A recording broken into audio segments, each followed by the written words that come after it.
Bagaimana disabdakan oleh Nabi Muhammad SAW, sesungguhnya di dalam tubuh manusia ada segumpal darah. Kalau dia itu baik, maka semua menjadi baik. Kalau dia itu rusak, maka semua pun menjadi rusak. Bismillahirrahmanirrahim. Alhamdulillahirabbil alamin. Allahumma shalli wa sallim ala sayyidina Muhammadin miftah babi rahmatillah adada ma fi ilmillah. Salatan wa salaman daimain bidawami mulkillah wa ala alihi wa sahbihi. Allahumma salli ala sayyidina Muhammadin salatan taftahu biha lana futuhal arifin wa tufaqihuna biha fid din wa ala alihi wa sahbihi. Ya Rabbi salli ala Muhammad wa ballighil kulla matlab. Ya Rabbi salli ala Muhammad waftah minal khairi kulla mughlaq. Assalamualaikum warahmatullahi wabarakatuh. Sahabatku dimanapun antum berada, alhamdulillah kita bisa bertatap muka kembali bersama saya Naufal Al-Aidrus dalam keadaan sehat wal afiah. Mudah-mudahan kesehatan kita ini terus disertai afiah dunia wal akhirah. Amin Allahumma amin. Sehat itu belum tentu afiah. Ya, sehat itu belum tentu afiah. Karena afiah itu makna yang lebih dalam dari sehat. Kadang-kadang seseorang itu sehat jasmaninya, tetapi dia tidak mendapatkan al-afiah. Dia mendapatkan lawannya afiah. Tidak selamat. Dia sehat, tapi dia tidak selamat. Karena itulah kata sehat seringkali diakhiri dengan sehat wal afiah. Sehat dan selamat. Sehat jasmaninya, selamat jasmaninya, sehat ruhaninya, selamat ruhaninya, dunia wal akhirah. Mudah-mudahan kita semua sehat wal afiyah, zahiran wa batinan, fid dini wal dunia wal akhirah. Itulah kekayaan yang sebenarnya ketika kita sehat dalam arti yang sebenar-benarnya. Iman kita sehat, pikiran kita sehat, hati kita sehat, jasmani kita sehat. Terus kita selamat di dunia akhirah. Nah, salah satu kesehatan yang perlu dan wajib kita perhatikan adalah kesehatan ruhani, kesehatan hati.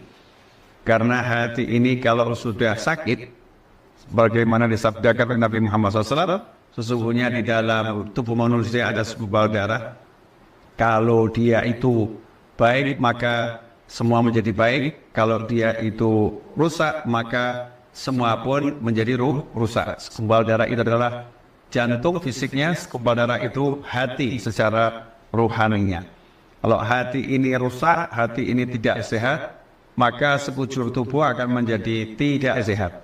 Ucapannya menjadi nggak sehat, penglihatannya menjadi nggak sehat, pendengarannya menjadi nggak sehat, perbuatannya menjadi tidak sehat. Kalau seseorang itu hatinya tidak sehat, sehingga ucapannya akan melukai orang, ucapannya akan merugikan orang, perbuatannya akan merugikan orang, perbuatannya akan membawa keburukan dunia, membawa keburukan akhirat. Pandangannya tidak bisa memandang dengan husnul, pandangan yang penuh dengan keirian, ya, kedengkian, keprasangka buruk. Naudzubillah min dzalik.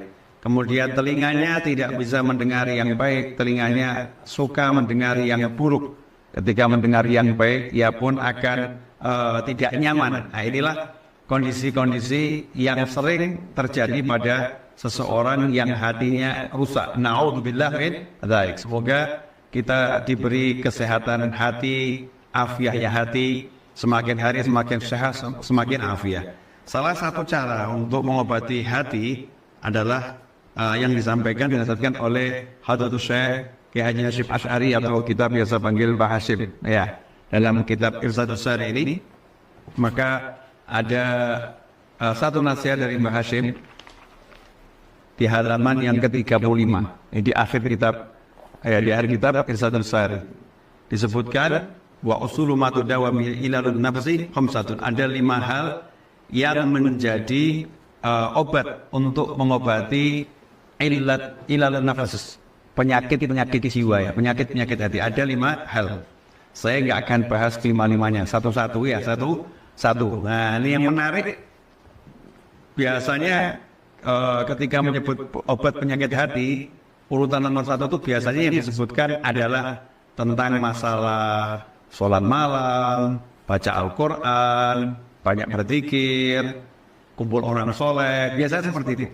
Tapi berbeda dengan Hadratus Syekh Hasyim Asy'ari rahimahullah, Mbah Hasyim Asy'ari yang merupakan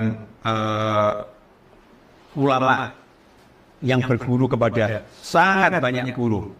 Di Mekah Al-Mukarramah selama 6 tahun, beliau berguru dengan banyak guru rahimahumullah. Mbah Hasyim Asy'ari menyebutkan satu hal yang sangat menarik, bahwasannya sumber yang menjadi pengobatan untuk obat hati yang pertama adalah, penasaran nggak ya? Yang pertama adalah, saya juga sangat tertarik ya, karena berbeda dari yang lain. Takhfiful ma'idah bi qillati ta'ami wasyarab. Obat hati yang pertama adalah takhfiful ma'idah, mengosongkan atau meringankan perut, lambung nih ya, diringankan bi qillati ta'am wasyarab, dengan sedikit makan dan sedikit minum. Ya, dengan sedikit makan dan sedikit minum. Sumber obat hati ada 5. Yang pertama adalah meringankan maidah, meringankan lambung, meringankan perut, rongga dalam ini dengan sedikit makan dan sedikit minum. Nah, ini yang sangat menarik, karena Mbah Hasyim Asy'ari, Hadratus Syekh Hasyim Asy'ari rahimahullah, justru mengajarkan yang menjadi langkah awal untuk mengobati hati adalah urusan makan. Ya, urusan makan, menjaga makan agar tidak banyak makan, tidak banyak minum, mempersedikit makan, mempersedikit minum. Tentunya ini yang halal ya. Yang halal saja dikelola sedemikian rupa. Jangan sampai ada makanan yang haram masuk. Ya, jangan sampai yang masuk ke dalam tubuh kita. Yang masuk hendaklah makanan-makanan yang halal, minuman-minuman yang halal. Nanti kalau makanan dan minuman yang halal masuk, itu pun dikelola jangan sampai memenuhi lambung.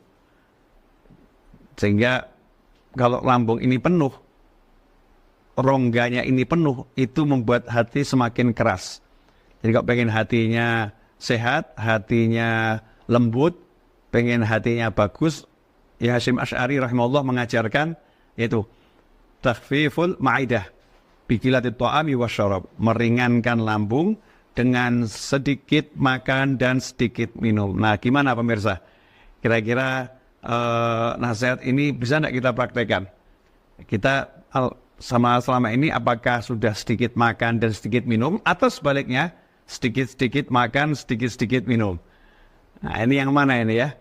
Sedikit makan dan sedikit minum, atau sedikit-sedikit makan dan sedikit-sedikit minum? Nah, mudah-mudahan nasihat Mbah Hasyim Asy'ari rahimahullah tersebut bisa kita amalkan. Mulai hari ini kita perhatikan yang masuk ke dalam mulut kita. Halal tidak, kehalalannya. Kemudian thayyib tidak, sehat enggak ini, bagus enggak. Setelah itu jangan banyak-banyak. Ya, jangan banyak-banyak. Sepertiga untuk makan, sepertiga untuk minum, sepertiga untuk nafas. Ini takaran kita orang awam ya, sepertiga untuk makan, sepertiga untuk minum, sepertiga untuk nafas. Tapi kalau takarannya orang-orang yang hebat itu lukaimatun, beberapa suap kecil yang penting bisa menyambung nyawa. Ini takarannya orang-orang yang khusus ya. Kalau kita latihannya dari sepertiga makan, sepertiga minum, sepertiga untuk oksigen, untuk bernafas. Ikhwani rahimakumullah, semoga yang sedikit ini berkah dan manfaat. InsyaAllah kita bertemu pada live streaming berikutnya. Hakadza wa'afu minkum. Wassallallahu ala sayyidina Muhammadin wa alihi wasallam walhamdulillahi rabbil alamin.